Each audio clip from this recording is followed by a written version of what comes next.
Nah, kali ini di edisi hari Sabtu ya, 9 November 2024 seperti biasa. Kalau sudah di jam 8 pagi itu bakal ada apa nih? Dan siapa ini?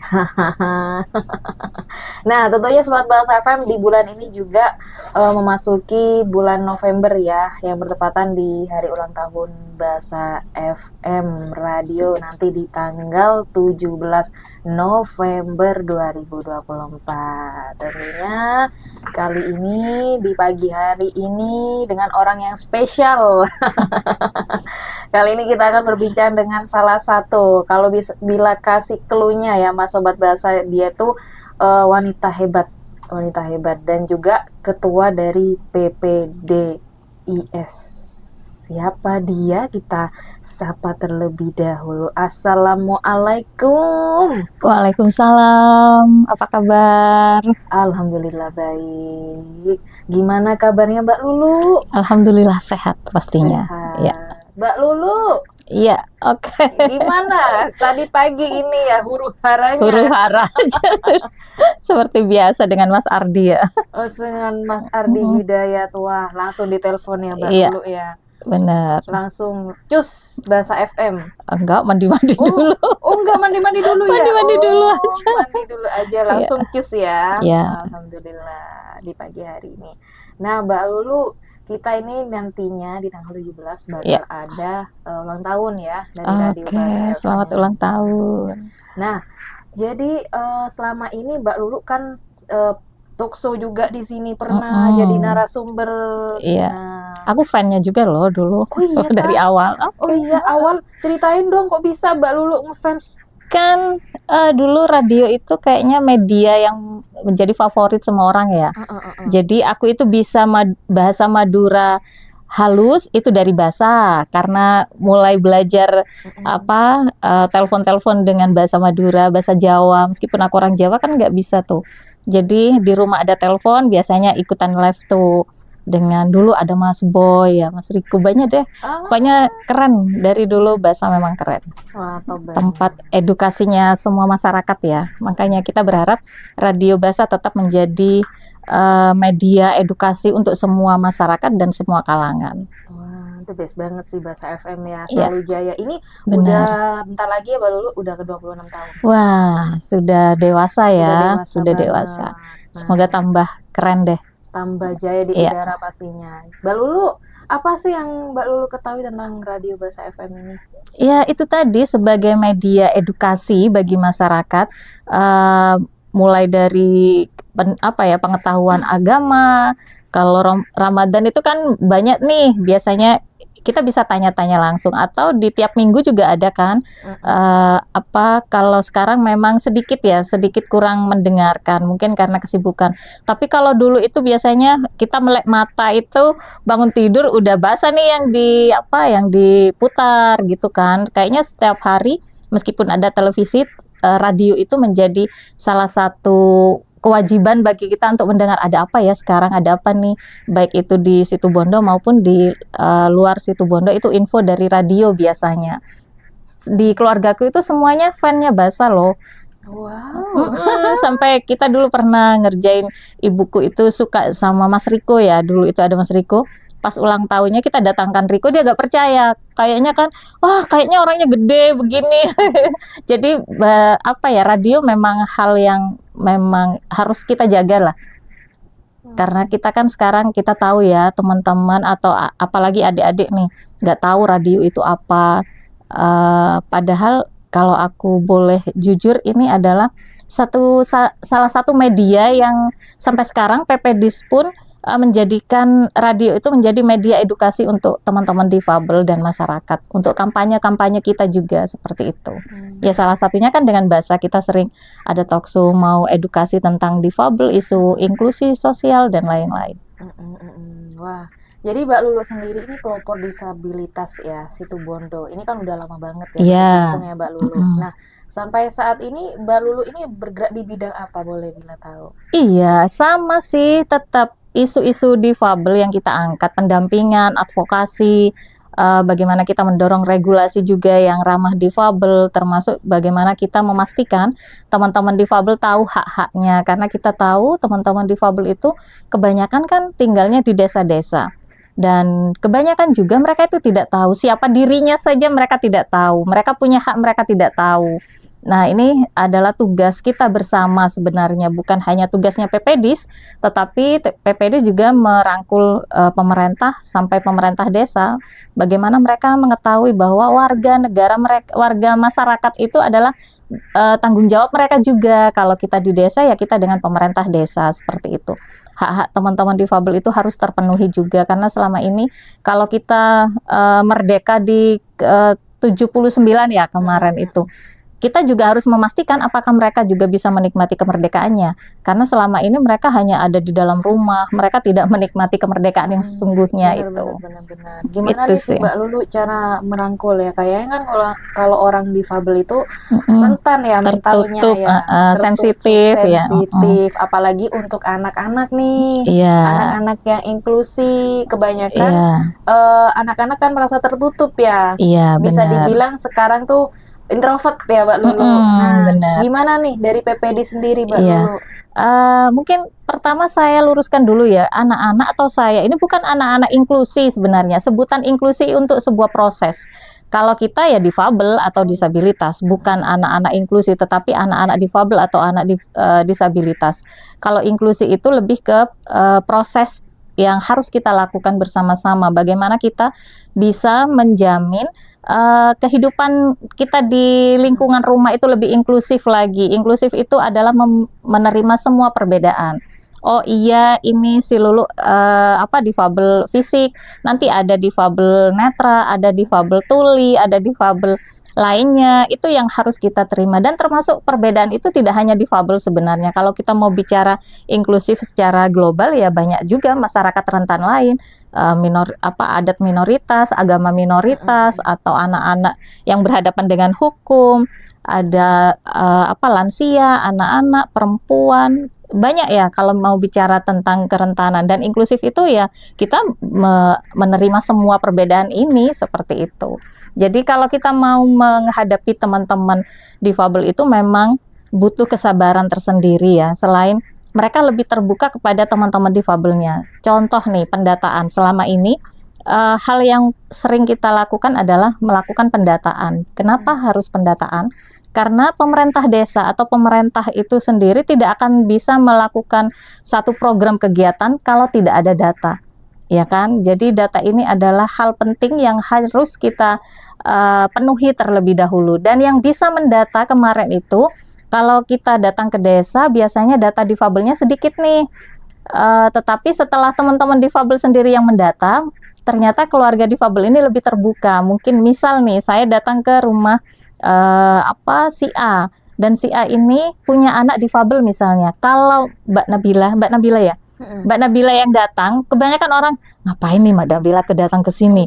Iya, kayaknya kan kan mereka kayak curiga dulu, atau yang ditanyakan akan dapat bantuan apa nih. Tapi beda kalau saya datang ke rumah salah satu teman difabel, kita kan ngobrolnya lebih santai, bahkan jatuhnya mereka akan lebih curhat. Anak saya nggak mau sekolah atau gimana ya, saya ini malu punya anak begini-begini. Nah, itu akan ada satu proses di mana kita akan saling terbuka, dan dari situ kita bisa masuk. Dan biasanya kita juga mengajak orang-orang sekitar nih, meskipun masih ada orang tua ya, khususnya orang tua, baik itu difabel sendiri, yang meskipun kita sendiri yang mendekati, mereka masih sulit sekali untuk terbuka.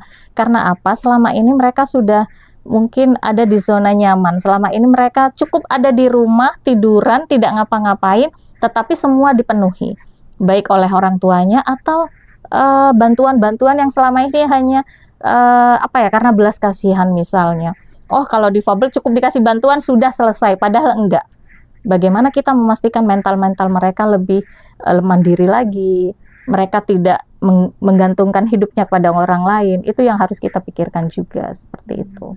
Berarti lebih dominan ataupun yang terutama nih menjadi prioritas tuh mental ya? Iya, kalau kami itu lebih bagaimana mereka menerima jati dirinya, identitas mereka itu harus diakui.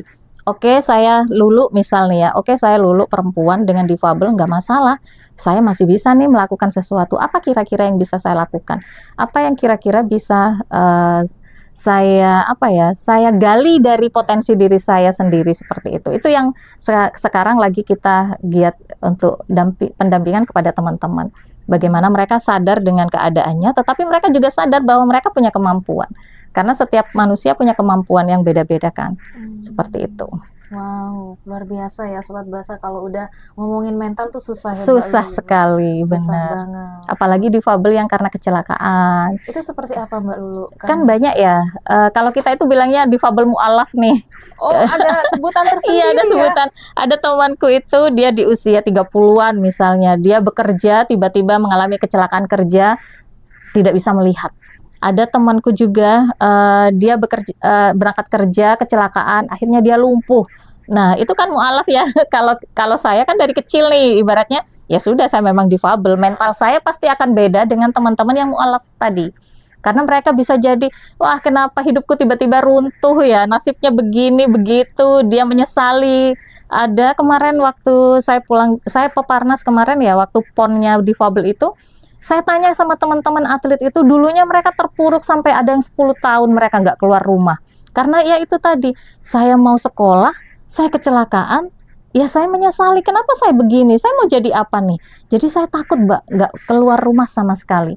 Nah, ada juga teman-teman itu yang sampai mau bunuh diri berkali-kali gara-gara dia difabel seperti itu. Jadi mental teman-teman yang difabel dari kecil dengan difabel yang mu'alaf itu tadi, yang karena sakit atau kecelakaan, itu akan beda ya, bagaimana mereka lebih sensitif. Kita juga cara mendekatinya juga dengan cara beda-beda juga seperti itu. Wow, gitu ya. Nah, Mbak Lulu, seperti apa nih teman-teman disabilitas di Kabupaten Situbondo? Nah, kemudian bagaimana keluarga menanggapi kalau Mbak Lulu ya, ada Mbak Lulu nih, cus langsung datang nih ke keluarga. Terus bagaimana tanggapannya gitu? Iya, alhamdulillah kalau sampai saat ini ya, kalau saya ke desa-desa itu ya mereka welcome saja, karena saya kan memposisikan saya itu sebagai sahabat mereka. Bagaimana saya menjadi pendengar dulu bagi mereka, baik bagi difabelnya atau keluarganya. Kita tampung dulu nih keluh kesahnya, karena selama ini saya yakin mereka tidak punya tempat untuk berkeluh kesah. Maka dari itu PPDIS itu sebenarnya terkadang menjadi tempat konsultasi juga bagi keluarga.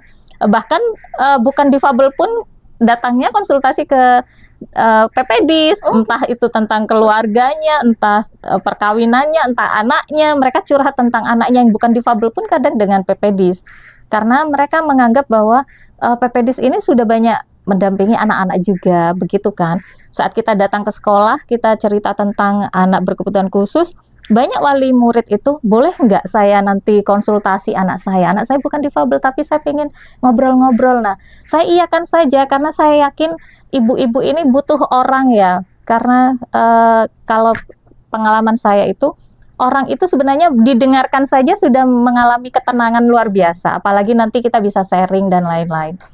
Itu yang saya lihat, dan kebetulan kalau di Situbondo alhamdulillah.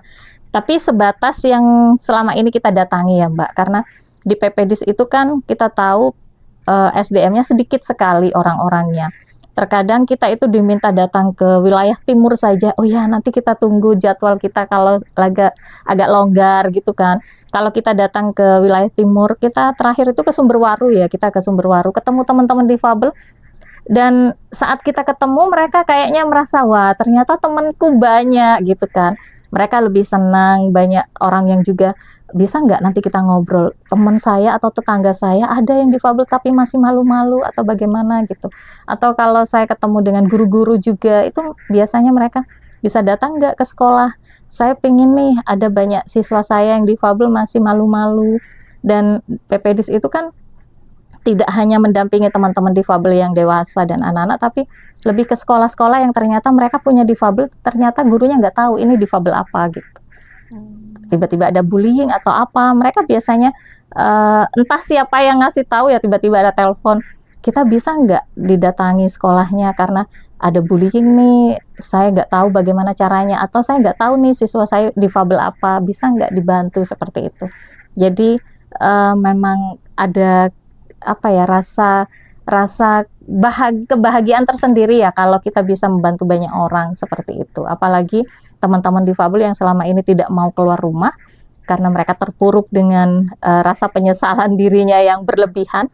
Tetapi setelah itu mereka bisa berbuat sesuatu, itu hal yang sangat luar biasa bagi Luar biasa iya. banget ya Mbak Lulu. Kemarin mereka itu di desa biasanya nggak bisa ngapa-ngapain, terus kita latih bagaimana mereka bicara di depan orang, bagaimana mereka itu percaya diri, kumpul dengan temannya dulu, dengan banyak orang, dengan pemerintah desa, sampai mereka datang ke desa-desa dan lain-lain itu, sampai akhirnya saat mereka pelatihan pun mereka bisa menabung karena misal ada uang transport nih, sampai sebegitunya mereka itu menabung uang transportnya, atau mereka saat ada pelatihan, uang transport dari pelatihan itu mereka simpan sampai mereka bilang, sekarang saya punya HP sendiri, beli sendiri. Itu luar biasa, mereka bilang, selama ini saya nggak bisa nih beli-beli. Mereka beli sepeda motor listrik, mereka beli apa, sekarang saya kemana-mana bisa nih jalan sendiri, nggak usah diantar sama ibu. Atau saya bangga bisa begini begitu, itu hal luar biasa ya. Sampai ada teman-teman sekarang itu yang main TikTok, mereka dapat uang dari sana, sampai mereka sudah bisa, aku nggak bisa gitu kan. Karena itu ya kita nggak percaya kadang, wah kalau saya lihat TikTok tiba-tiba dia live, ada Mbak Lulu, mereka live ya, gimana caranya ya, saya kok nggak tahu gitu kan. Ternyata mereka katanya dapat duit dari sana. Itu kan luar biasa sekali ya, yang tadinya mereka malu-malu sekarang mereka sudah mulai bisa berbaur dengan masyarakat seperti itu. Wah, Mbak Lulu, untuk pendidikan ya, untuk pendidikannya teman-teman disabilitas, Iya. terutama dari pemerintah itu seperti apa Mbak Lulu? Ya, sebenarnya kalau pendidikan itu kan ada pendidikan inklusif, dan di Situbondo itu juga sudah ada perbub ya, selain kita punya perda tentang difabel itu, kita juga ada perbub pendidikan inklusif yang di Situbondo itu tahun 2021 sudah disahkan oleh Bupati. Nah, tapi mungkin masih ini kendalanya, masih banyak orang tua difabel yang masih takut-takut untuk menyekolahkan anaknya ke sekolah-sekolah reguler. Ada juga kendala di lapangan itu, masih banyak sekolah-sekolah yang masih belum tahu bagaimana cara kalau mereka itu menerima siswa-siswa difabel. Selama ini yang baru diterima itu adalah siswa fisik, siswa yang yang masih bisa berbaur dengan yang lainnya. Siswa intelektual, mungkin anak-anak autis masih bisa diterima. Tetapi kalau sudah anak netra, anak tuli, kayaknya mereka masih bisa nggak ya sekolah kayaknya belum punya fasilitas. Nah, ini yang sedang kita bantu, meyakinkan sekolah bahwa anak-anak netra, anak-anak tuli bisa sekolah di reguler tanpa harus menunggu ada fasilitas-fasilitas tertentu seperti itu. Tapi sudah mulai ada beberapa sekolah reguler yang menerima anak-anak netra, itu sekarang sudah besar, itu sudah ada. Ini memang luar biasa ya perkembangan di Situbondo, meskipun tugas kita adalah memastikan orang tua itu tadi mereka berani menyekolahkan anak-anaknya di sekolah reguler, karena selama ini mereka belum anaknya dimasukkan sudah takut nanti anak saya jadi bullying, jadi korban bullying dan lain-lain. Padahal mereka belum pernah mencoba seperti itu. Nah, itu memang kalau korban bullying itu yang harus pertama ya, yang harus pertama diprioritaskan itu anak terlebih dahulu kan ya Mbak Lulu? Ya, sebenarnya kalau yang selama ini kita lakukan di saat ada bullying adalah kita datang ke sekolah. Biasanya kita langsung ikut bermain dengan mereka dengan satu forum ya, misalnya setelah mereka upacara, kita ada sesi tersendiri. Kalau kita lihat dulu nih, apakah ini anak SD, SMP, atau SMA. Cara-cara yang kita lakukan juga berbeda. Kalau dengan anak SD biasanya lebih dengan cara bermain, tetapi kita sisipkan bahwa ini ada teman-teman kalian yang beda, tetapi ini sebenarnya sama. Dan saya biasanya mengajak anak-anak difabel lainnya untuk bisa dilihat sama siswa lain. Karena selama ini kalau saya lihat ya, bullying itu kan karena ketidaktahuan dan tidak ada informasi dari pihak sekolah juga. Jadi ini butuh kerjasama semua pihak, dari semua siswanya, semua guru, dan juga orang tua anak-anak difabel yang sekolah itu. Jadi termasuk anak-anak difabel, ada kemarin kejadian di salah satu SMK di Situbondo itu, anak difabel ini sebenarnya sudah diterima ya di lingkungan sekolah. Mereka sampai dibuatkan bidang miring untuk apa? Untuk karena dia pakai kursi roda. Tetapi justru si anak ini yang tidak mau berbaur, dia masih malu-malu sampai saya waktu datang ke sekolahnya upacara, "Kenapa kamu tidak berbaur dengan teman-temanmu?" "Ah, enggak lah, begini begitu." Nah, sebenarnya bullying itu bisa jadi karena mereka yang tidak mau berbaur, tetapi kalau sudah mau berbaur, insya Allah anak-anak yang lain itu juga akan bisa menerima, karena selama ini yang kita dampingi sekolah-sekolah yang dengan anak-anak difabel itu tidak ada masalah setelah kita juga menjelaskan dengan cara-cara kita seperti itu. Justru mereka akan menjaga teman-teman mereka. Nah, saya ini pernah Mbak Lulu melihat anak-anak autisme. Nah, itu menurut dari PPD sendiri itu memang ada penanganannya apa seperti apa Mbak Lulu? Iya, kalau anak-anak autis itu kan sebenarnya butuh penanganan khususnya lebih ke kita lebih mengenal mereka. Kita membangun chemistry terlebih dahulu dengan anak-anak autis ini, baik guru kelas atau guru-guru yang lain, termasuk dengan terutama siswa satu kelas dulu ya. Satu kelas ini harus tahu nih, oh si A ini temanku autis, jadi dia juga harus tahu kebiasaan-kebiasaan anak ini, karena satu sama lain sama-sama autis itu beda-beda ya karakternya. Kemarin itu ada salah satu teman autis sekolah di SMK negeri, itu nggak masalah, di awal-awal memang ada sedikit kesulitan antara teman-teman kelasnya merasa terganggu atau apa, tetapi setelah guru kelas dan wali murid ini duduk bareng mengatakan bahwa sebenarnya kebiasaan anaknya itu seperti apa, itu pun disampaikan kepada murid yang lain, dan ada hal-hal yang kalau nanti dia agak tantrum atau apa, itu ada hal-hal yang sudah disebutkan sama orang tuanya, mereka harus ngapain. Dan setelah 1 bulan, 2 bulan, itu sudah berjalan seperti biasa. Justru teman-teman satu kelas ini yang bisa menjaga dan tahu kapan dia waktunya tantrum, waktu menenangkan, dan lain-lain, itu sudah paham semua. Dan itu sekarang si anak ini sudah kuliah, bahkan sudah mau lulus ya. Begitupun di kampus, teman-teman juga sudah tahu nih, dia autis, bagaimana cara menangani anak-anak autis dan lain-lain. Lebih ke itu sebenarnya. Kalau kita nggak tahu, menganggap wah anak autis ini anak nakal, anak yang bikin onar dan lain-lain, ya kita nggak akan bisa mendekati dia dan dia akan semakin tantrum juga kan. Hanya kebutuhan anak-anak autis ini adalah ruang yang nyaman saja, lingkungan yang nyaman seperti itu. Ruang yang nyaman dan orang yang nyaman. Iya, jadi dia kalau sudah tahu chemistry, kita bisa membangun chemistry dengan anak autis ini, akan enak kok. Jadi tidak ada masalah kemarin sekolah yang menerima anak-anak autis dan lain-lain. Yang jadi masalah yang mereka tidak mau tahu dan tidak ingin tahu seperti apa sih anak ini, seperti itu. Apalagi ditambah dengan kan ada kejadian juga wali murid yang lain itu yang biasanya demo minta anak ini dikeluarkan atau anaknya yang dikeluarkan gara-gara ada anak autis misalnya. Itu ada beberapa kejadian seperti itu. Tapi saat kita turun tangan, kita kasih pemahaman dan lain-lain, alhamdulillah nggak sampai terjadi lagi seperti itu. Tapi untuk anak autis sendiri tuh apa perlu ini ya Mbak Lulu, diterapi khusus gitu loh? Ya sebenarnya lebih ke menjaga makanan juga, lebih ke ada konseling juga buat dia.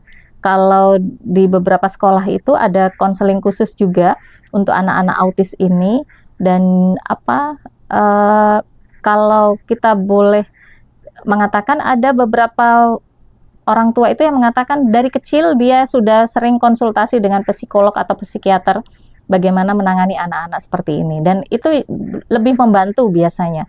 Yang agak sulit adalah orang tua si anak yang tidak tahu kalau anaknya autis dan tidak mau mengakui kalau anaknya autis. Nah, ini yang sulit biasanya. Karena anak-anak autis itu kan makanannya harus dijaga. Kita harus tahu dia boleh makan apa gitu kan.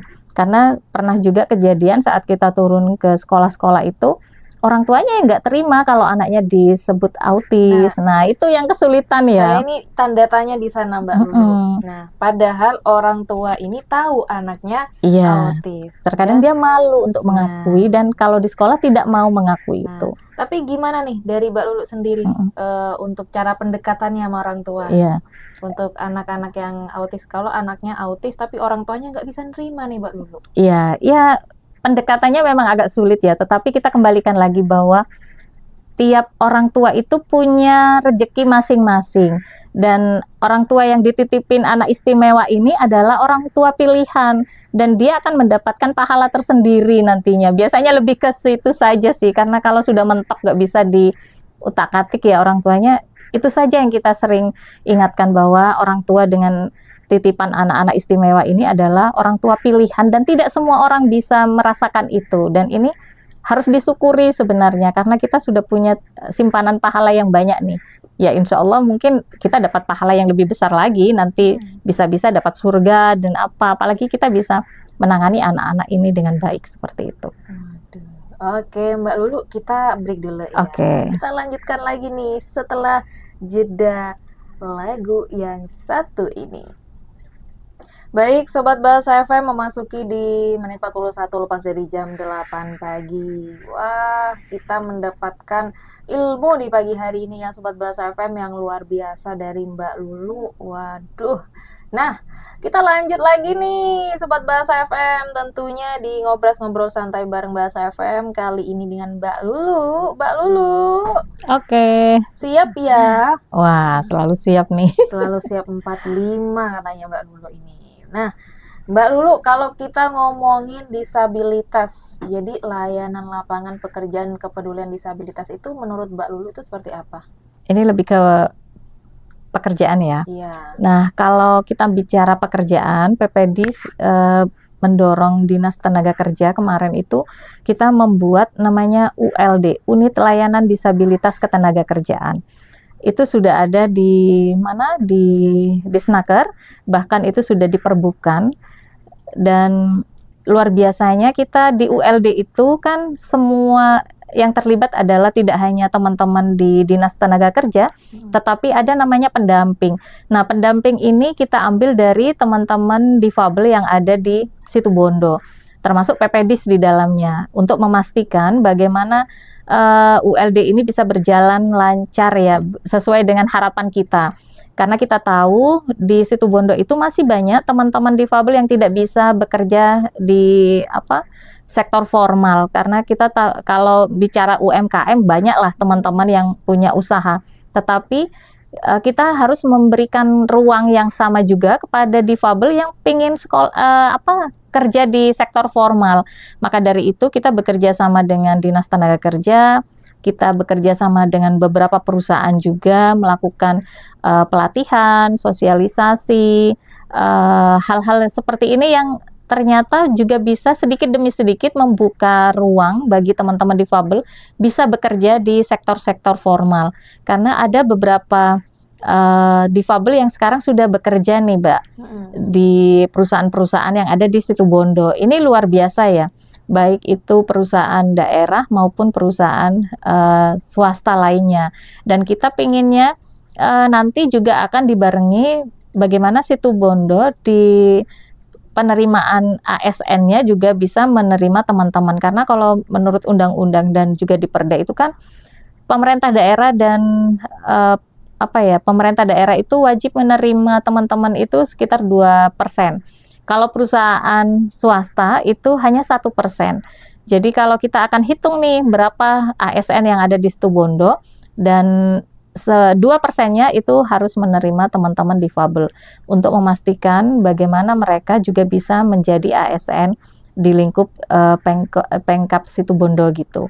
Karena kita tahu sekarang banyak juga teman-teman yang sudah kuliah, mereka ingin punya kedudukan yang sama dengan yang lainnya sampai mereka kuliah seperti itu.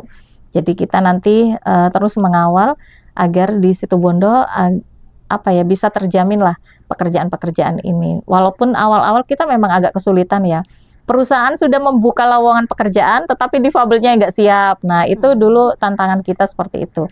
Tetapi sekali lagi kita bekerja sama dengan BLK, BLKK, lembaga keterampilan lain yang ada di sekitar Situbondo itu, melatih teman-teman sehingga mereka siap bekerja seperti itu.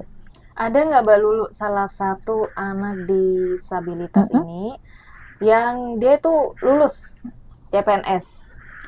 Kalau di Situbondo belum kayaknya, belum ada, iya. Belum ada. Boleh tahu dong Mbak Lulu jumlah disabilitas berapa nih di situ Wah, Bondo? kalau data terupdate aku belum tahu pasti ya, tetapi PPDIS punya data itu tidak seluruhnya ya. Kalau data seluruh itu PPDIS eh, bekerja sama dengan banyak pihak juga melihat bagaimana kemarin di ULD itu kita pengen punya data berapa sih difabel yang pencari kerja seperti itu. Kita masih berusaha dengan ULD untuk mencari data itu lebih valid lagi. Karena selama ini yang kita punya baru di 8 desa dampingan PPDIS. Kalau dibandingkan dengan sekian ratusnya lagi kan masih banyak nih ya. Di situ Bondo ada 132, sedangkan kita baru punya data di 8 desa ini. Dan ditambah beberapa teman-teman tuli yang mungkin sering bergabung dengan kita juga gitu. Jadi kita belum tahu. Yang pasti kan terakhir itu kayaknya dulu sudah banyak banget. Tapi itu data global ya, tidak hanya teman-teman yang siap bekerja seperti itu. Nah, gimana nih Mbak Lulu kalau ada salah satu teman-teman kita, teman-teman disabilitas ya, ini mau daftar langsung di PPD sendiri, mau ikut bergabung. Nah, Oh, kalau di PPDIS itu kan kita bukan perusahaan ya, ya. bukan. Tapi PPDIS itu lebih ke kalau ada teman-teman yang mau belajar atau mau apa, kita selalu terbuka. Kita justru pengen lebih banyak teman-teman difabel itu yang tahu PPDIS dan nanti kita belajar bareng. Seperti kemarin kalau mereka mau melakukan melamar pekerjaan, kita kan sudah bekerja sama nih. PPDIS sudah ada di ULD. ULD memberikan informasi lowongan pekerjaan misal. Nah, kita itu share ke teman-teman yang di 8 desa ini dulu. Adakah teman-teman yang sesuai dengan kriteria nih? Misalnya dulu ada FIF, Adira, ada Roxy dan lain-lain itu mencari memberikan lowongan pekerjaan. Kita share ke teman-teman dan kita pastikan mereka sudah siap secara mental. Biasanya kita kumpulkan mereka, kita kasih tahu dunia kerja itu seperti ini, tidak boleh seenaknya. Karena mereka selama ini kan belum pernah bekerja nih, mereka menganggapnya, wah kalau mereka nggak disiplin, nggak diapa-apain. Itu kita pastikan nggak boleh, karena sesuai dengan aturan perusahaan, kalau masuknya jam 7 ya masuk jam 7, seperti itu. Bagaimana mereka membuat lamaran pekerjaan, membuat CV, dan lain-lain, itu kita dampingi sampai tes wawancara pun kita dampingi sampai mereka bekerja. Terus kita pantau biasanya. Bahkan perusahaan siapa yang sampai sekarang menjadi karyawan tetap pun mereka lapornya ke PPD seperti itu. Jadi kita tahu yang mereka diperpanjang mereka kita dapat info dari perusahaan. Oke, nih Mbak Lulu bisa dong ya sampaikan ucapan ulang tahun buat Bahasa FM nih yang ke-26 bentar lagi. Oke, siap.